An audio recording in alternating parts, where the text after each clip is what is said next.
ಎಲ್ಲರಿಗೂ ನಮಸ್ಕಾರ. Welcome back to my YouTube channel. ಎಲ್ಲರೂ ಹೇಗಿದ್ದೀರಾ? ನಾನಂತೂ ಚೆನ್ನಾಗಿದ್ದೀನಿ. ಸೊ ಇನ್ನೂ ಯಾರೆಲ್ಲ ನನ್ನ ಚಾನಲ್ನ ನೋಡಿಲ್ಲ, ಪ್ಲೀಸ್ ಹೋಗಿ ನೋಡಿ, ಹಾಗೆ ಲೈಕ್ ಮಾಡಿ, ಶೇರ್ ಮಾಡಿ, ಹಾಗೆ ಸಬ್ಸ್ಕ್ರೈಬ್ ಮಾಡ್ಕೊಳ್ಳೋದಂತೂ ಮರಿಬೇಡಿ. ಸೊ ಇವತ್ತಿನ ದಿನ ಹೇಗೆಲ್ಲ ಹೋಗುತ್ತೆ ಹಾಗೆ ಎಲ್ಲದೂ ನಿಮ್ಮ ಜೊತೆ ನಾನು ಶೇರ್ ಮಾಡ್ತೀನಿ. ಬನ್ನಿ ನೋಡೋಣ. ತಿಂಡಿಗೆ ಅಂತ ಚಪಾತಿ ಮತ್ತು ಮುಳ್ಗಾಯಿ ಚಟ್ನಿ ಮಾಡೋಣ ಅಂತ ರೆಡಿ ಮಾಡ್ಕೊಳ್ತಾ ಇದ್ದೆ. ಈ ಚಟ್ನಿ ಸ್ಪೆಷಾಲಿಟಿ ಏನಂತ ಅಂದರೆ ಒಂದು ಸ್ವಲ್ಪನೂ ಎಣ್ಣೆನ ಹಾಕೋದಿಲ್ಲ, ಆ ಥರ ಮಾಡೋ ಚಟ್ನಿ ಕೂಡ ಹೌದು. ಅದರಲ್ಲಂತೂ ಈ ಚಳಿಗಾಲಕ್ಕೆ ಏಳು ಮಾಡಿಸಿದ ಚಟ್ನಿ ಅಂತಲೇ ಹೇಳ್ಬೋದು, ಅಷ್ಟು ಚೆನ್ನಾಗಿರುತ್ತೆ. ಹಾಗೆ ಹಳ್ಳಿ ಕಡೆ ಎಲ್ಲ ಈ ಚಟ್ನಿಗಳೆಲ್ಲ ಫೇಮಸ್ಸು. ಯಾಕಂತಂದರೆ ಎಲ್ಲರ ಮನೆಯಲ್ಲೂ ವಾರದಲ್ಲಿ 1 ಸಲ 2 ಸಲ ಈ ಚಟ್ನಿಗಳನ್ನು ಮಾಡ್ತಾರೆ. ಯಾಕಂತ ಅಂದರೆ ಎಲ್ಲರ ಮನೆ ಹತ್ರನೂ ಮುಳ್ಗಾಯಿ ಗಿಡನ ಹಾಕ್ಕೊಂಡಿರ್ತಾರೆ. ಸೊ ಬೇಕಾದಷ್ಟು ಮುಳ್ಗಾಯಿ ಸಿಗುತ್ತೆ, ಹಾಗಾಗಿ ಅದರಲ್ಲಿ ಚಟ್ನಿನ ಮಾಡ್ಕೊಳ್ತಾರೆ. ಬೇಗ ಆಗೋಗ್ಬಿಡುತ್ತೆ ಈ ಚಟ್ನಿ. ಪಲ್ಯ ಗಿಲ್ಯ ಈರುಳ್ಳಿ ಎಲ್ಲ ಹೆಚ್ಚಿ ಮಾಡೋದಕ್ಕಿಂತ ಈ ಚಟ್ನಿ ಈಸಿ, ಹಾಗೆ ತುಂಬ ಟೇಸ್ಟಿ ಕೂಡ ಹೌದು. ಅಕ್ಕಿ ರೊಟ್ಟಿ ಜೊತೆ, ಚಪಾತಿ ಜೊತೆ, ಬಿಸಿ ಬಿಸಿ ಅನ್ನದ ಜೊತೆ ಈ ಚಟ್ನಿ ಅಂತೂ ತುಂಬ ಚೆನ್ನಾಗಿರುತ್ತೆ. ಹೇಗೆ ಮಾಡೋದು ಅಂತ ನಾನು ನಿಮ್ಮ ಜೊತೆ ಶೇರ್ ಮಾಡ್ತೀನಿ. ಬನ್ನಿ. ಮೊದಲಿಗೆ ಒಂದು ಪಾತ್ರೆಯಲ್ಲಿ ನೀರಿಟ್ಕೊಂಡು ಅದಕ್ಕೆ ನಿಮ್ಗೆ ಎಷ್ಟು ಬೇಕು, ನಿಮಗೆ ಖಾರಕ್ಕೆ ತಕ್ಕನಾಗಿ ಮೆಣಸಿಕಾಯಿನ ಹಾಕ್ಕೋಬೋದು. ನಾನಿಲ್ಲಿ 4 ಜನಕ್ಕೆ ಮಾಡ್ತಿರೋದ್ರಿಂದ ಒಂದು 10 ಮೆಣಸಿಕಾಯಿನ ಹಾಕ್ಕೊಂಡಿದ್ದೀನಿ, ಅದೇನಷ್ಟು ಖಾರ ಇಲ್ಲ. ಅದಾದಮೇಲೆ ಒಂದು 5 ಮುಳ್ಗಾಯಿನ ನಾನು ಈ ಥರ ಚಿಕ್ಕ ಚಿಕ್ಕ ಪೀಸು ಅಥವಾ ದೊಡ್ಡ ದೊಡ್ಡ ಪೀಸ್ ಮಾಡ್ಕೋಬೇಕು. ನಾನು ಪಕ್ಕದಲ್ಲಿ ಇನ್ನೊಂದು ಪಾತ್ರೆಯಲ್ಲಿ ಮೆಣಸಿನ್ಕಾಯಿನ ಬೇಯೋಕ್ಕಿಟ್ಟಿದ್ದೆ. ಅದು ಸ್ವಲ್ಪ ಬೆಂದಾದಮೇಲೆ ನಾನಿಲ್ಲಿ ಕಟ್ ಮಾಡ್ಕೊಂಡಿರೋ ಅಂಥ ಮುಳ್ಗಾಯಿನೂ ಅದರೊಳಗಡೆ ಹಾಕ್ತೀನಿ. ಹಾಗೆ ಮುಳ್ಗಾಯಿನ ಕಟ್ ಮಾಡಬೇಕಾದ್ರೆ ನೋಡಿಕೊಂಡು ಕಟ್ ಮಾಡಿ, ಯಾಕಂತಂದರೆ ಒಂದೊಂದು ಸಲ ಹುಳ ಎಲ್ಲ ಇರುತ್ತೆ, ಮಿಸ್ಸಾಗಿ ಹಂಗೆ ಹಾಕ್ಬಿಡ್ತೀವಿ. ಹಾಗೆ ಇದನ್ನೆಲ್ಲ ಹಾಕಾದ್ಮೇಲೆ ಇದಕ್ಕೆ ಸ್ವಲ್ಪ ಒಂದು ಅರ್ಧ ಸ್ಪೂನಷ್ಟು ಉಪ್ಪನ್ನ ಹಾಕಬೇಕು. ನಾವು ಆಮೇಲೆ ಚಟ್ನಿಗೆ ಬೇಕಾದರೆ ಹಾಕ್ಕೋಬೋದು. ಇಲ್ಲಿ ಸ್ವಲ್ಪ ಮುಳ್ಗಾಯಿಗೆಲ್ಲ ಉಪ್ಪು ಹತ್ತಲಿ ಅಂತ ಅಷ್ಟೇ ಹಾಕ್ತಾ ಇರೋದು. ಇದು ಹಾಕಾದ್ಮೇಲೆ ಒಂದು 10 ನಿಮಿಷ ಸಾಕು, ಬೆಂದೋಗ್ಬಿಡುತ್ತೆ. ನಾವು ಲಿಡ್ನ ಕ್ಲೋಸ್ ಮಾಡಿದ್ರೆ ಆಯಿತು. ನಾನಿಲ್ಲಿ ಲಿಡ್ನ ಕ್ಲೋಸ್ ಮಾಡಾದಮೇಲೆ ಚಪಾತಿ ಹಿಟ್ಟನ್ನು ಕಲಿಸ್ಕೊಳ್ತಾ ಇದ್ದೆ. ಅಷ್ಟರಲ್ಲಿ ಬೆಂದೋಗ್ಬಿಡುತ್ತೆ. ಈ ಕೆಲಸನೂ ಆಗುತ್ತೆ, ಆ ಕೆಲಸನೂ ಆಗುತ್ತೆ ಅಂತ ನಾನು ಇಲ್ಲಿ ರೆಡಿ ಮಾಡ್ಕೊಳ್ತಾ ಇದ್ದೆ. ನಾನು ಚಪಾತಿ ಹಿಟ್ಟನ್ನು ಕಲಿಸೋ ಅಷ್ಟರಲ್ಲಿ ಇದು ಬೆಲ್ಲ ಚೆನ್ನಾಗಿ ಬೆಂದಿತ್ತು. ಸ್ವಲ್ಪ ಮೆತ್ತಗಾದರೆ ಸಾಕು, ತುಂಬ ಏನು ಬೇಯಿಸಬೇಕು ಅನ್ನೋದೇನಿಲ್ಲ. ನೋಡಿ ಕಮ್ಮಿ ಟೈಮಲ್ಲಿ ಎಷ್ಟು ಬೇಗ ಚೆನ್ನಾಗಿ ಬೆಂದೋಗಿದೆ ಅಂತ. ನಾವು ಎಣ್ಗಾಯಿ ಮಾಡೋದಾದರೂ ಅಷ್ಟೇ, ಕುಕ್ಕರಲ್ಲಿ ಕೂಗಿಸ್ತಾರೆ ಒಬ್ಬೊಬ್ಬರು, ಹಾಗೆಲ್ಲ ಕೂಗ್ಸೋದೇನು ಬೇಡ. ಹೀಗೆ ಓಪನ್ನಾಗಿ ಬೇಯಿಸ್ಕೊಂಡ್ರೆ ಬೇಗ ಬೆಂದೋಗ್ಬಿಡುತ್ತೆ. ಹಾಗೆ ಒಂದು ಮಿಕ್ಸಿ ಜಾರಲ್ಲಿ ನಾವೇನು ಬೇಯಿಸಿಟ್ಕೊಂಡಿರ್ತೀವಿ ಮೆಣಸಿನ್ಕಾಯಿ ಮತ್ತು ಆ ಮುಳ್ಗಾಯಿನೆಲ್ಲ ಹಾಕ್ಕೊಬೇಕು.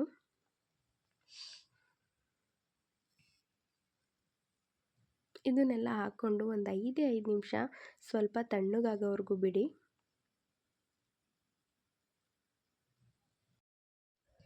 ಇದು ತಣ್ಣಗಾಗಿದೆ. ಈಗ ಸ್ವಲ್ಪ ಇದಕ್ಕೆ ಸಾಂಬಾರು ಸೊಪ್ಪು, ಹಾಗೆ ಒಂದು ಅರ್ಧ ಬಟ್ಲಷ್ಟು ತೆಂಗಿನಕಾಯಿ, ಹಾಗೆ ಸ್ವಲ್ಪ ಜೀರಿಗೆ, ಹಾಗೆ ಸ್ವಲ್ಪ ಹುಣಸೆಹಣ್ಣು, ಒಂದೆರಡು ಗೆಡ್ಡೆಯಷ್ಟು ಬೆಳ್ಳುಳ್ಳಿ ಮತ್ತು ಜೀರಿಗೆನ ಜಾಸ್ತಿ ಹಾಕ್ಕೋಬೇಕು, ಚೆನ್ನಾಗಿರುತ್ತೆ. ಹಾಗೆ ಒಂದು ಅರ್ಧ ಸ್ಪೂನಷ್ಟು ಉಪ್ಪು. ನಾನು ಮುಳ್ಗಾಯಿ ಬೇಯಬೇಕಾದ್ರೇ ಉಪ್ಪನ್ನು ಹಾಕಿದ್ದೆ, ಇವಾಗ ನೋಡಿಕೊಂಡು ಉಪ್ಪು ಹಾಕ್ಕೊಳ್ಳಿ. ಸ್ವಲ್ಪ ನೀರು ಹಾಕ್ಕೊಂಡು ಸಣ್ಣಗಾಗೋವರೆಗೂ ರುಬ್ಕೊಳ್ಳಿ. ಇಷ್ಟೇ ಈಸಿಯಾದ ಹಾಗೆ ರುಚಿಯಾದ ಚಟ್ನಿ ಆಗೋಯ್ತು. ಇದಕ್ಕೆ ಯಾವುದೇ ತರಹದ ಒಗ್ಗರಣೆ ಎಲ್ಲ ಏನೂ ಬೇಡ, ಇದು ಹಾಗೇ ತುಂಬ ಚೆನ್ನಾಗಿರುತ್ತೆ ತಿನ್ನೋದಕ್ಕೆ.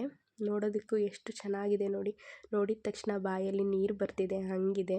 ಹಾಗೆ ನಾನು ಇದಕ್ಕೆ 1 ಸ್ಪೂನಷ್ಟು ಸಹ ಎಣ್ಣೆನ ಹಾಕಿಲ್ಲ. ಸೊ 0% ಆಯಿಲ್ ಅಂತಲೇ ಹೇಳ್ಬೋದು, ತುಂಬ ಚೆನ್ನಾಗಿರುತ್ತೆ. ಹಾಗೆ ಬಿಸಿ ಬಿಸಿ ಚಪಾತಿ ಜೊತೆ ಮುಳ್ಗಾಯಿ ಚಟ್ನಿ ರೆಡಿ ಆಯಿತು. ಹಾಗೆ ನಿಮಗೂ ಕೂಡ ಇಷ್ಟ ಆದರೆ ಒಂದು ಸಲ ಟ್ರೈ ಮಾಡಿ ನೋಡಿ. ಈ ಚಟ್ನಿ ಅಂತೂ ತುಂಬ ಚೆನ್ನಾಗಿರುತ್ತೆ. ಹಾಗೆ 1-2 ದಿನ ಆದ್ರೂ ಏನೂ ಆಗಲ್ಲ, ಫ್ರಿಡ್ಜಲ್ಲಿ ಸ್ಟೋರ್ ಮಾಡಿ ಇಟ್ಕೊಬೋದು. ನಿಮಗೆ ಇದರಲ್ಲಿ ಕೂಡ ಇನ್ನೊಂದು ರೆಸಿಪಿ ಕೂಡ ಮಾಡ್ಬೋದು. ಇದೇ ಚಟ್ನಿಗೆ ಸ್ವಲ್ಪ ನೀರನ್ನ ಚೆನ್ನಾಗಿ ಕುದಿಸ್ಬಿಟ್ಟು ಅದಕ್ಕೆ ಸಣ್ಣದಾಗಿ ಈರುಳ್ಳಿ, ಸ್ವಲ್ಪ ಕೊತ್ತಂಬರಿ ಸೊಪ್ಪು ಎಲ್ಲ ಹೆಚ್ಚಾಕ್ಬಿಟ್ಟು ಈ ಖಾರನ ಅದರೊಳಗಡೆ ಮಿಕ್ಸ್ ಮಾಡಿಕೊಂಡ್ರೆ ಮುದ್ದೆ ಜೊತೆ ಊಟ ಮಾಡೋದಕ್ಕೂ ತುಂಬ ಚೆನ್ನಾಗಿರುತ್ತೆ. ಉಪ್ಸಾರು ಥರ ಟೇಸ್ಟ್ ಕೊಡುತ್ತೆ ಇದು. ಹಾಗೆ ಅಪ್ಪಾಜಿಗೂ ತಿಂಡಿ ಕೊಟ್ಟು, ಹಾಗೆ ನಮ್ಮ ಮನೆ ಪಕ್ಕದ ಮನೆ ಅಂಕಲ್ ಬಂದಿದ್ದರು, ಅವರಿಗೂ ಸಹ ತಿಂಡಿ ಕೊಟ್ಟೆ. ಹಾಗೆ ಹಾಲನ್ನು ಕಾಯಿಸಿರಲಿಲ್ಲ, ಅದನ್ನು ಕಾಯೋಕ್ಕಿಡ್ತಾ ಇದ್ದೆ. ಹಾಲನ್ನು ಅಷ್ಟೇ ನಾನು ಒಂದು 2 ಸಲ ಕಾಯಿಸ್ಬಿಡ್ತೀನಿ. 2 ಸಲ ಕಾಯಿಸಾದ್ಮೇಲೆ ಸ್ವಲ್ಪ ತಣ್ಣಗಾದ್ಮೇಲೆ ಫ್ರಿಡ್ಜ್ ಒಳಗಡೆ ಇಡ್ತೀನಿ.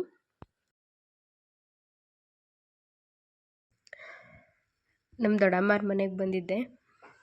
ವಾಷಿಂಗ್ ಮಿಷಿನಿಗೆ ಬಟ್ಟೆ ಹಾಕಿಸ್ಕೊಂಡು ಹೋಗೋಣ ಅಂತ. ನಮ್ಮನೆ ಮಿಷಿನ್ನು ಕೆಟ್ಟೋಗ್ಬಿಟ್ಟೈತೆ. ಹಂಗಾಗಿ ನಮ್ಮ ಅಮ್ಮಂಗೆ ಬಂದೀನಿ, ಅಮ್ಮ ಮಿಷಿನಿಗೆ ಬಟ್ಟೆ ಹಾಕ್ಕೊಡಮ್ಮ ಅಂತವ. ಎಲ್ಲ ಬಟ್ಟೆ ಹಾಕಿ ಸ್ವಲ್ಪ ಬೆಡ್ಶೀಟು ಎಲ್ಲ ಇದ್ದು, ನಾಳೆ ಹಬ್ಬ ಇದೆ. ಹಂಗಾಗಿ ಯಾವ ಹಬ್ಬ ಅಂತ ನಾಳೆ ಹೇಳ್ತೀನಿ ನಿಮಗೆ. ಎಲ್ಲ ರೆಡಿ ಮಾಡ್ಕೊಳ್ತಾ ಇದ್ದು, ಮನೆ ಕ್ಲೀನಿಂಗು ಅದು ಇದು ಅಂತ ಎಲ್ಲ.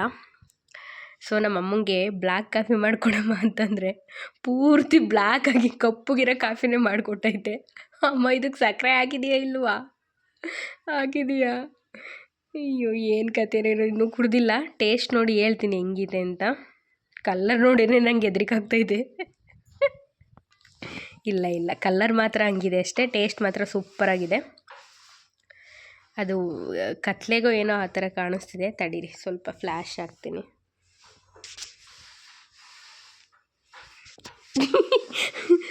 ಬೆಳಕಾಗಿರೋ ಕಪ್ಪುಗೆ ಕಾಣಿಸ್ತೈತೆ ಕಣಮ್ಮ. ಯಾವುದಿತ್ತು ಕಾಫಿ ಪುಡಿ?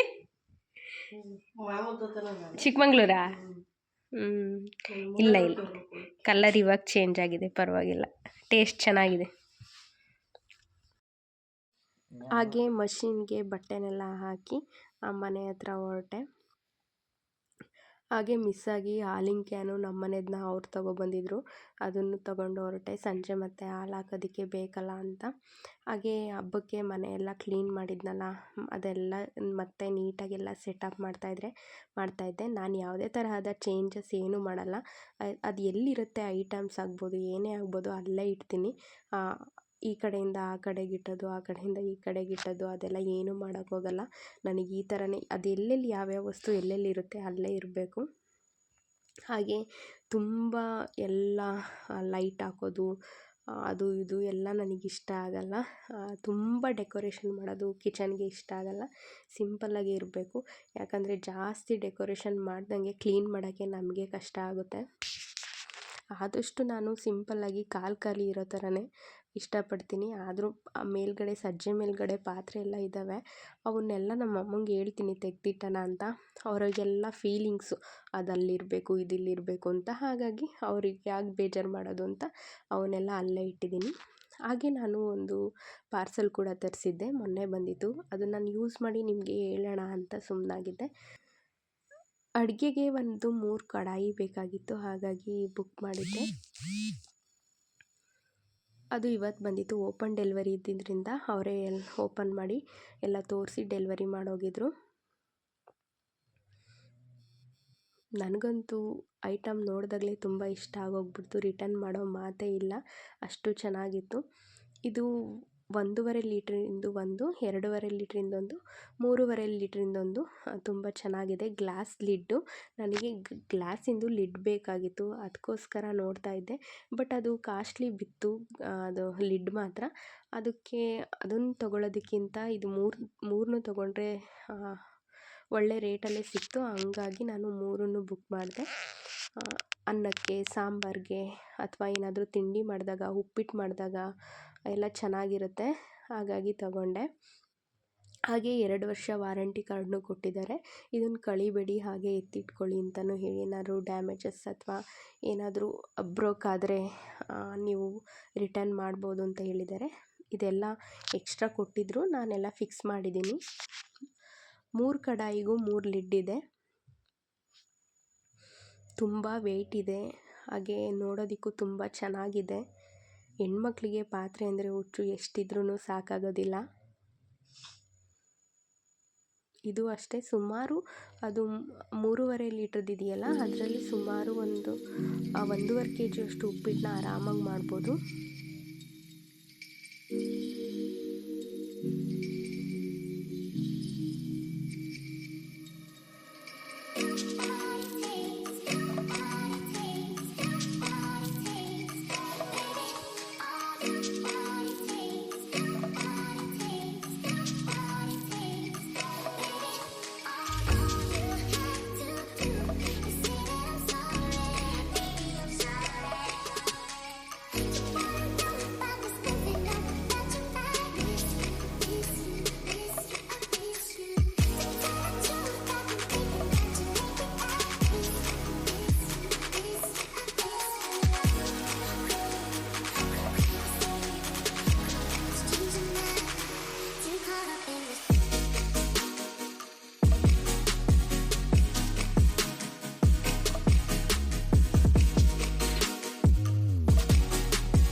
ಹಾಗೆ ಏನಾದರೂ ಗ್ರೇವಿ ಮಾಡೋದಾದರೆ ಬೇಗ ಆಗೋಗ್ಬಿಡುತ್ತೆ ಅಂತ ಅನ್ನಿಸ್ತು.